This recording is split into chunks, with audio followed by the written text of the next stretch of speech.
speaking of kind of cool, Theo Von actually replied to a question about his Bill Burr interview, something that we covered. Poor Theo. I got to be honest with you, man. He's such a poor, sweet boy. I think I like Theo Von. Like he's too nice. I can't nice. not like him. Yeah, I've been. And I mean that. Like, he is too nice. People who hate everybody. I don't hate Theo Von. Yeah, I think I like so Theo Von. many people even go, oh, you got to hate all those guys suck. And I'm like, I can't hate Theo Von. He's too earnest. He's too genuine. It's just. This is him talking about the Bill Burr interview. Right here. From Patreon, David Laval sent this in. Great conversation with Bill Burr, and it was cool to see him giving you some feedback and advice from a guy who's been on top of the game for a long time. Was there anything in particular he said that resonated with you or made you think differently about comedy and your career? Thank you, David Lavelle. You know, it was tough. I was really, really glad that Bill came in. He and I had never had a long conversation in person before, ever. We'd had a couple of conversations on the phone, and so I think it was kind of a new, you know, I don't know if we knew each other's vibes that well. I mean, or I don't think he knew mine very well, and that makes sense. You know, I mean, I'm an oyster, you know, I'm a barnacle, and he's a cruise ship, you know. And it was tough, man. It was tough. Like, it was just a tough conversation, man. It just wasn't, it wasn't bad. You know what it was? In hindsight, it was exactly what I should have expected.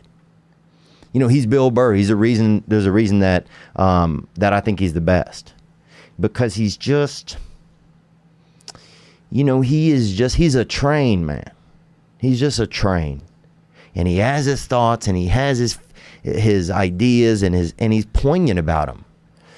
And I don't know if I had expectations in my head that it was going to be more of like a... That's a really good point. Like, you know, a lot of people were mocking Theo Von because we were a little bit too, got to be honest with you. But there's something about a dude, we always try to be honest on the show.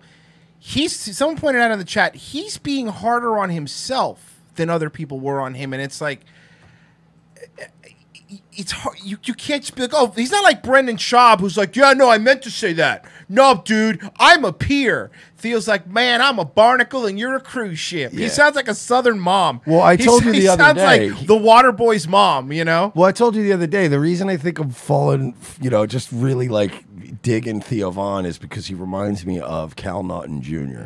From Talladega Nights. Like, he's basically John C. Reilly's character in Talladega Nights, because he's like, hey, man, like, what if you let me win one time? And he's like, well, come on, man. You can't have 2 number 1s. That's an 11. Yeah, no, you're right, man. Like, he's just so like, all right, man, cool. Like, he's Why do you want likable. the TV and the radio on? I like to party. I like to party. But here's why I like Theo Von, because he's one of those guys that you can tell. Like, he went into, like, he had to quit drugs and all that shit. He talks about the 12-step thing, yeah. And, but there's so many people that get into that, and they become really insufferable.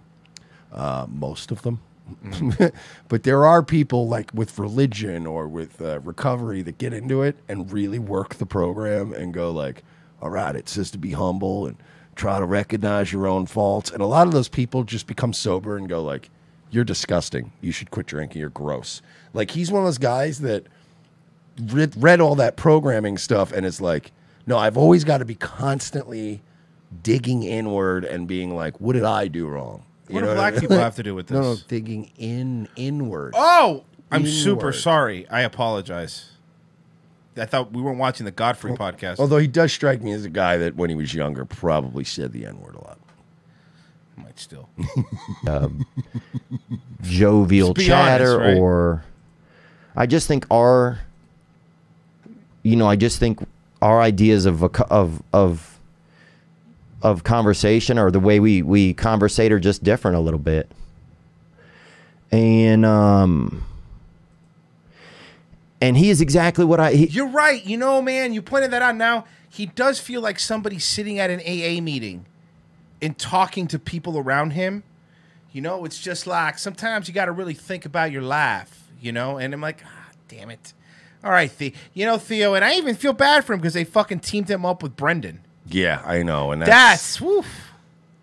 You know, he was Bill Burr to a T. I know he said conversate. I know that's not a word, but when you say it with a southern drawl, it's fine. It's all right, man. Yeah, everything's cool. If you ain't first, you're last. Yeah. Everything's cowabunga over here, man. He's brash. He's poignant. He's exact. And I just like collect pogs, man. So it's like, what do you want me to do? I was going to show him my Pokemon cards. Hey, man, I mean, I'm just a guy who's got, like, The Simpsons in my background because I don't really have any personality of my own. So whatever, you know? It's like, whatever, dude. You know, he really is like a NASA, you know, He's like a cruise ship, and I'm like a dude with a mullet who fucked Tom Segura's wife. Like, it's, you know what I mean? It's like Billy Ray Cyrus? he does like if they were gonna make a biopic of Billy Ray Cyrus's early career, like he'd have to play young Billy. Oh Ray yeah, Cyrus. of course.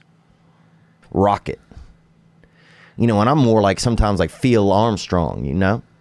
You find me just kind of moseying around on the moon, you know, monitoring how I feel. And he's that master blaster. He'll shoot right by you.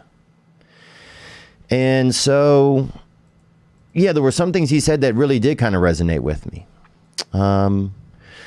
I think when he said that you have to work well with others, you know, he kind of said you got to get over. Yeah, dude, you just, you know, you got to keep doing charity for a woman who did nothing but suck Patrice's dick. You know, that's important to me. Yeah, dude, what are you doing? You fucking hanging around, you know?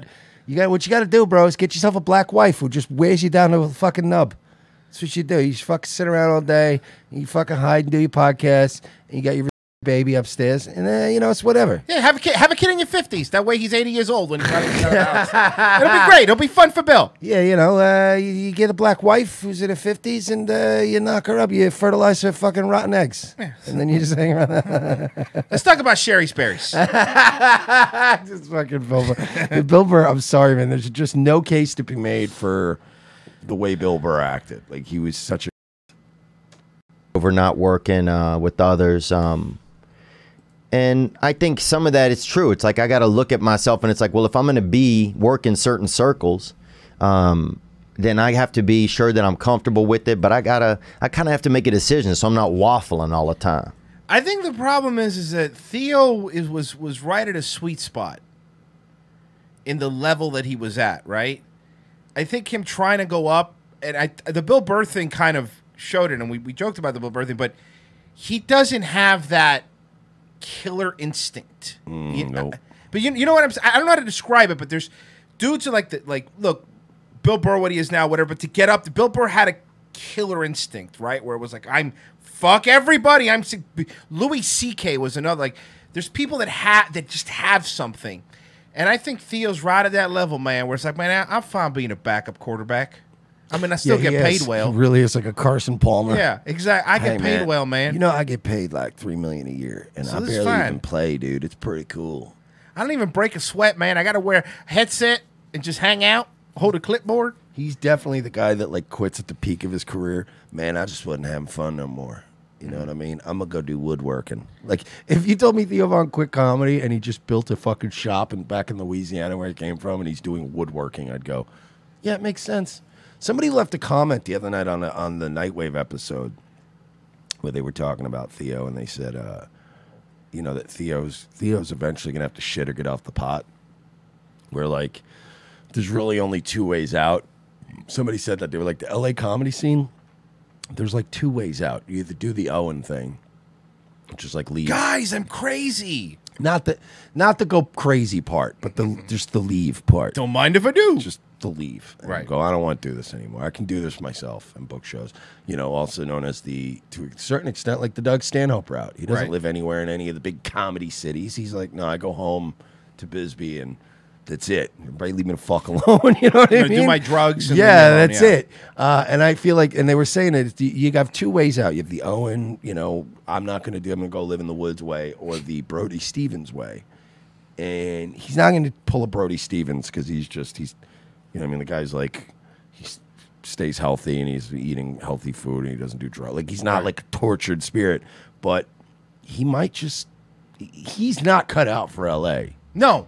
That place no is way. a soulless child It'll fucking destroy him. hellhole. Yeah. And Theo Von's not any of that. You know what I mean? Like it's just. And by the way, when I say things like I don't think Theo Von has a killer instinct, I'm not saying Theo Von's not funny. Theo Von can be funny. I'm no one's saying that. He's made me laugh. I mean, I'm not a huge Theo Von But guy, there's levels, right? You I'm know? not talking about his comedy. I'm talking about his personality. But I'm saying it's all. You're right. But I think his personality is why his comedy's kind of going to stay how, like, it's not going to evolve. Like, if you look over Louis C.K.'s career, man, he was making jokes about ATM machines. Then he just became like somebody called him like a secular prophet, where it was just really like deep stuff, but still really funny. I think that Theo's just Theo. And I don't think he wants to be anything more than Theo, you know? Yeah. But that work, I mean, honestly, Good for him. I'm not saying it's bad. He's a dude, but that's what I'm saying. His personality, he lacks that certain sociopathic kind of like type A personality where you're like, I'll cut this dude's throat. Somebody right says now. you realize Theo was on MTV for like 10 years. He's LA as fuck. So? Yeah, but you're missing my point here. I'm not talking about like, hey man, LA, let's just smoke some weed, go surfing. I'm not talking about that LA. Talking about the L.A. The scene he's comedy in now. scene. Yes. The L.A. hyper-political, anti-Trump, let's let dicks at parades, psycho, evil demon people. I'm not talking about living in Los Angeles. It's a lovely city to some extent. Wow. No, it is. It's got a cool, rich kind of fucking. It is. It's a cool. It's a very fascinating place. That being said, the people that make the city up are demon people. That's all we're saying. We're not saying he's not been part of Hollywood, but 10 years ago Hollywood, 20 years ago Hollywood is not today's Hollywood. And I just don't think he has that lack of like any, like some of these guys just have no scruples. They'll like, look at Tim Dillon. Tim Dillon's a great example of a guy who went to LA and just is an LA guy now. And it just happened, and it's like now he's still doing his conspiracy show, stepping on Sam Tripoli's toes, but he's also like he's backing off some of the crazier shit he used to cover because he doesn't want to. Like it's these guys change themselves to be like, yeah, man, I'm gonna be LA guy.